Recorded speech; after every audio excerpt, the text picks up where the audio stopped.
नमस्कार, मैं हूं खुर्रम रज़ामी और आप देख रहे हैं संवाद लाइव। मोक्ष की नगरी काशी, शिव की नगरी काशी, और इस बार काशी पर है सबकी नजरें, क्योंकि यहां से चुनावी मैदान में है देश के पीएम नरेंद्र मोदी। 2 बार जीत चुके हैं काशी से, हैट्रिक की तैयारी में हैं। जीते तो पूर्व पीएम नेहरू और पूर्व पीएम अटल की बराबरी भी कर लेंगे मोदी जी। नेहरू भी फूलपुर से लगातार 3 बार जीते और देश के पीएम बने, तो अटल लखनऊ से 5 बार लगातार जीते और 3 बार पीएम भी बने। अब देखना होगा कि क्या मोदी इस क्लब में शामिल हो पाते हैं या फिर नहीं। वाराणसी में खास बात यह कि मोदी की हैट्रिक रोकने का जिम्मा उसको दिया गया है जो खुद इस सीट से हार की हैट्रिक लगा चुका है। माना तो ये जा रहा है कि इस बार भी मोदी की जीत में कोई भी शंका नहीं है और वो भी बड़े ही इत्मीनान के साथ पिछली जीत से भी बड़ी जीत दर्ज कराएंगे। लेकिन गठबंधन ने भाजपा और मोदी के लिए दिक्कतें खड़ी कर दी है। हैट्रिक आसान नहीं है मोदी जी की। आखिरी चरण में भाजपा के तमाम बड़े चेहरों को वाराणसी में कैंप करना पड़ रहा है। माना तो यही जा रहा है कि वाराणसी में चर्चा हार जीत की नहीं बल्कि मोदी की जीत का अंतर की हो रही है। पिछले 2 चुनाव की बात करें तो मोदी अपनी जीत के फासले को बढ़ा पाने में कामयाब रहे। 2014 में मोदी ने केजरीवाल को हराया था, जीत का अंतर था 3 लाख के पार। तो 2019 में मोदी ने सपा प्रत्याशी शालिनी यादव को 4.5 लाख के अंतर से हराया था। बारी है 2024 की।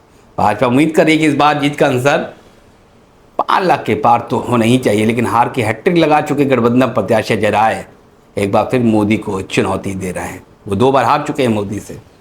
मोदी की जीत के फासले को बढ़ाने के लिए पूरी भाजपा और केंद्र और राज्य सरकार के प्रमुख चेहरों ने वाराणसी में डेरा डाल दिया। केंद्रीय मंत्री पीयूष गोयल, विदेश मंत्री जयशंकर से लेकर तमाम नेता काशी में डटे हुए हैं।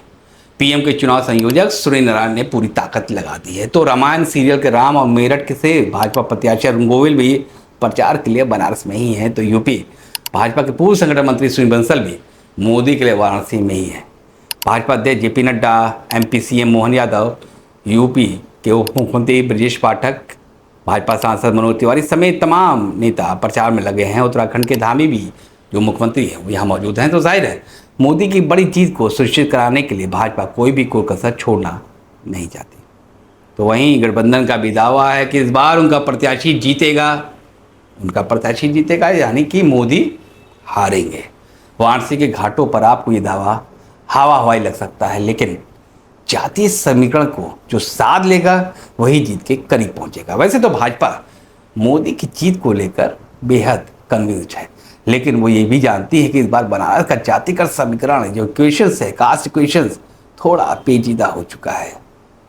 सपा कांग्रेस के साथ आने से यादव मुस्लिम समाज पूरी तरीके से एकजुट है, तो वहीं भूमिहर, क्षत्रिय, ब्राह्मण, चौरसिया, कुर्मी, कोयरी, पटेल और बनिया का थोड़ा थोड़ा हिस्सा भाजपा से छिटक भी रहा है।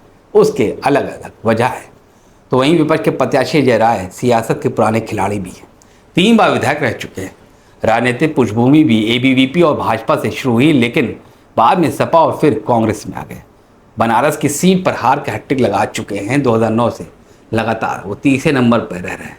2014 में तो वो अपनी जमानत भी नहीं बचा पाए थे जब केजरीवाल मोदी के खिलाफ थे और उन्होंने सेकंड पोल किया था। तब अजय राय की जमानत जब्त हो गई थी, 80,000 वोट भी नहीं मिला था।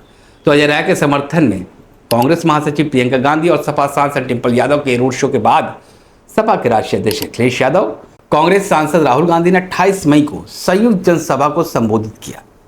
पीएल पुनिया समेत विपक्ष के तमाम नेताओं ने बनारस में डेरा डाल दिया। विपक्ष की कोशिश है कि बनारस में प्रधानमंत्री को घेरा जाए।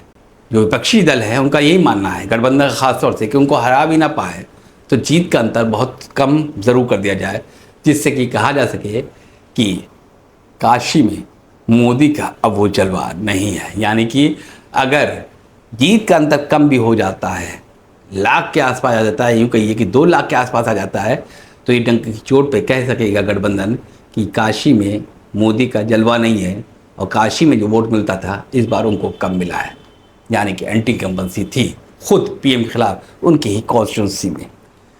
तो काशी की बात करें तो यहाँ तकरीबन 15 लाख के करीब हिंदू हैं, तो वहीं 4 लाख के करीब मुसलमान और 1 लाख के करीब अन्य धर्म के लोग हैं। 2 लाख वोटर कुर्मी समाज से हैं, तो इतने ही वैश्य समाज के भी हैं। 1 लाख से अधिक भूमिहर और 3 लाख के करीब ब्राह्मण हैं। 3 लाख के करीब ओबीसी के मतदाता हैं। दलित मतदाताओं की भी अच्छी खासी तादाद है। यही वो आंकड़े हैं जो गठबंधन को ऑक्सीजन दे रहा है, लेकिन मोदी का चेहरा सभी समीकरणों पर वाराणसी में भारी पड़ता है, ये विपक्ष भी जानता है। लेकिन वो ये भी जानते हैं कि अगर वो जीत का अंतर को घटा पाने में कामयाब हो जाते हैं तो इसका मैसेज बहुत दूर तक जाएगा। अगला चुनाव विधानसभा का उत्तर प्रदेश में, वहाँ तक जाएगा, और जहाँ जहाँ भी चुनाव होगा विधानसभा का वहाँ तक जाएगा। तो आज के लिए बस इतना ही। अगर आपको अपनी राय देनी है तो ज़रूर दें। अगर आपके पास हमारे लिए कोई सुझाव है तो ज़रूर कमेंट करें और हमको बताएं। और हाँ, अगर आपने हमारे चैनल को अभी तक सब्सक्राइब नहीं किया है तो ज़रूर करें। फिलहाल हमें और हमारी पूरी टीम को दीजिए इजाज़त। नमस्कार।